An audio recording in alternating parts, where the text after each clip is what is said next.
अगर आप भी चाहते हैं नए वीडियो एवं नए ऑडियो देखने एवं सुनने के लिए तो हमारे Mohan mafia official top channel को सब्सक्राइब जरूर करें एवं बेल आइकन दबाना ना भूलें। बाबूजी हाँ एगो बात कही का रे का हो लेकिन ना ननू न कहब कह तो सुन बोल बोल बोल रे साला बोल बोली काम धाम कोनो ना हो ना बाबू हो प्लीज ना ना कहिया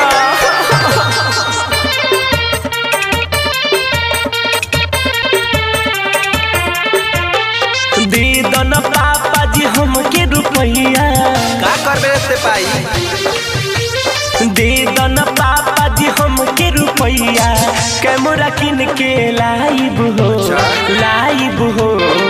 मनी मीरा जी जसो हम वीडियो यूट्यूब पर लाइव हो मनी मीरा जी जसो हम वीडियो यूट्यूब पर लाइव हो ऐसा हमरा सुना चल हट साला पढ़ाई लिखाई छोड़ के ते का कर रहल बा भाग साला भाग पर बोलू कर लेकिन वीडियो बनाए प्लीज पापा तोर गोड़ धरी लब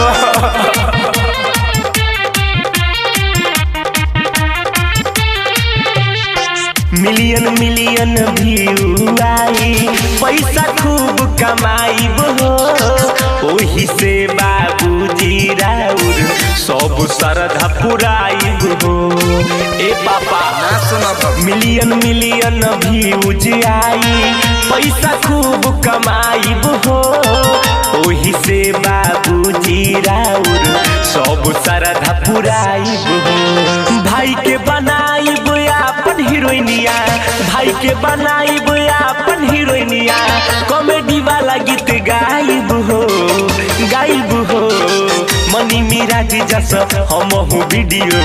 यूट्यूब पर बनाईब हो मनी मीरा जी जस हम वीडियो यूट्यूब पर बनाईब हो ना भगवा साला मार के गोड़े तोड़ दे हमरा कैमरा की ना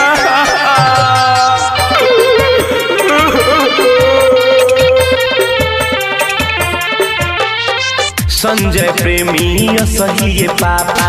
नाही हमारा नाम बा हीरो बने के सपना दिल में यह तो हमर काम बा साले मुहता पर देखो हीरो बन संजय प्रेमी सही पापा हमर नाही नाम बा हीरो बने के सपना दिल में यह हमर काम बा कुनाल कुंवारा बाटे हमर यारा कुनाल कुंवारा बाटे हमर यारा मिल के कैमरा चलाईब हो मनी मीरा जी जस हम वीडियो यूट्यूब पर बनाईब हो